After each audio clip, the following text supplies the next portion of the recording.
Hello guys, welcome to your YouTube channel pupil teacher. आज की video में हम डिस्कस करने वाले साइकोलॉजी के टॉप मोस्ट इम्पॉर्टेंट क्वेश्चंस। ये हमारी फोर्थ पार्ट होने वाला है। अगर आपने इससे पहले साइकोलॉजी के इम्पॉर्टेंट पार्ट्स नहीं देखे हैं तो आप जाके देखना। सारी की सारी वीडियोस आपको प्लेलिस्ट में मिल जाएगी, जहाँ पे इंग्लिश सेक्शन की अलग से मिलेगी, साइकोलॉजी के अलग से, हिंदी के अलग से, और सारी की सारी वीडियोस आपको बहुत हेल्प करेगी। आज हम कुछ मोस्ट इम्पॉर्टेंट टॉपिक डिस्कस करने वाले हैं। 10th टॉपिक हमारा स्टार्ट होता है डिसेबिलिटीज़ यानी कि विकारों से संबंधित। ठीक है, विकारों में डिसेबिलिटी में सबसे पहला आता है हमारे पास ऑटिज़म। बहुत बार क्वेश्चन आते हैं डिसेबिलिटीज़ से, ध्यान देना।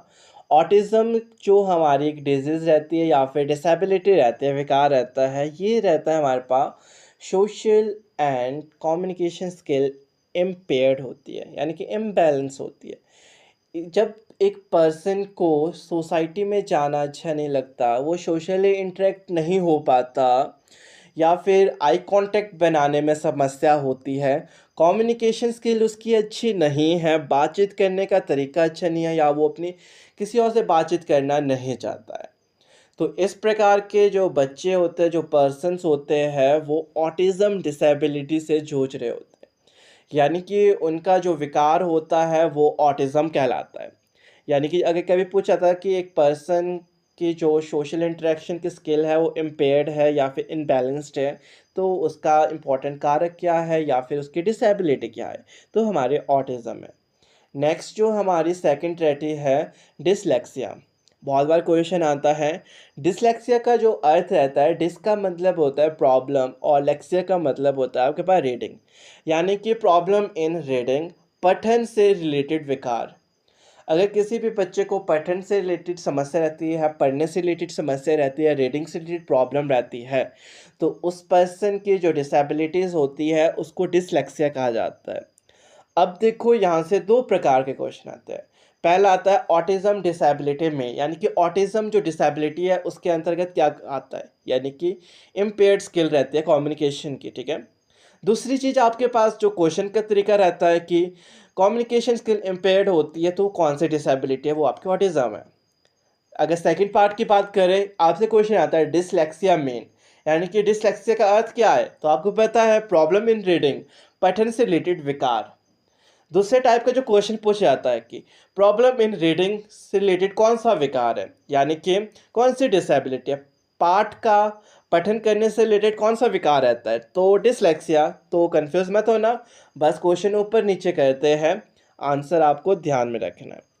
तीसरा जो डिसेबिलिटी स्टार्ट होती है हमारी, थर्ड जो डिसेबिलिटी है वो हमारे पास है डिसकैल्कुलिया। अब देखो, डिस का मतलब प्रॉब्लम, कैलकुलिया का मतलब कैलकुलेशन, यानी कि गणित से रिलेटेड अगर कोई विकार है, कैलकुलेशन से संबंधित कोई प्रॉब्लम है, तो वो डिसकैल्कुलिया डिजीज के अंदर, डिसेबिलिटी के अंदर आती है।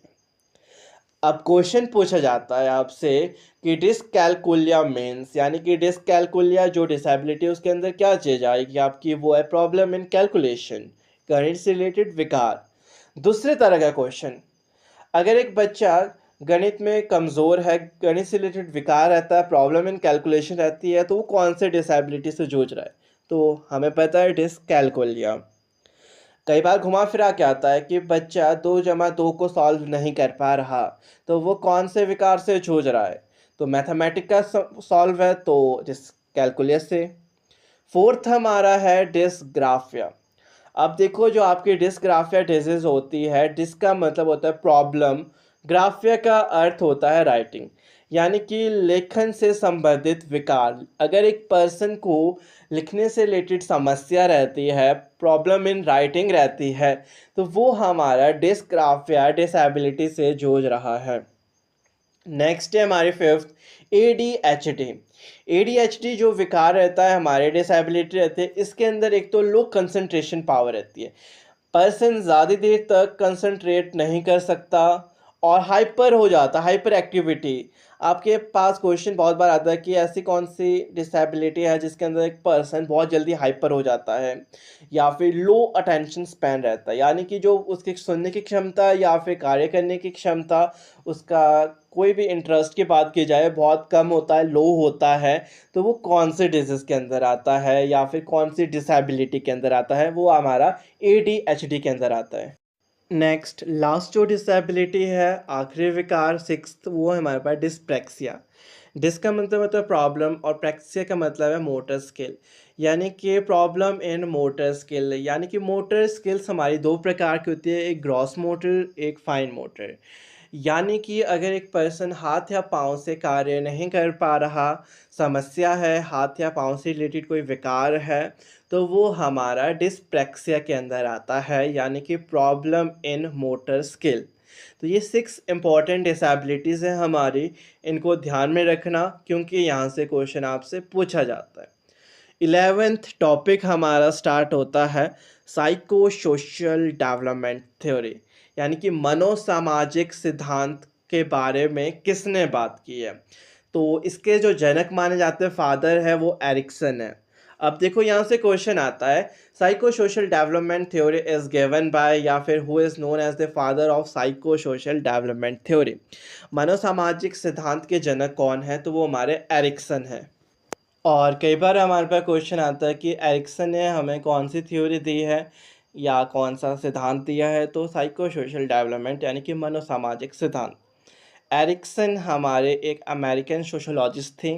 क्वेश्चन पूछा जाता है कि एरिक्सन बिलोंग्स टू, एरिक्सन कहाँ के रहने वाले थे, तो ये अमेरिकन सोशोलॉजिस्ट थे।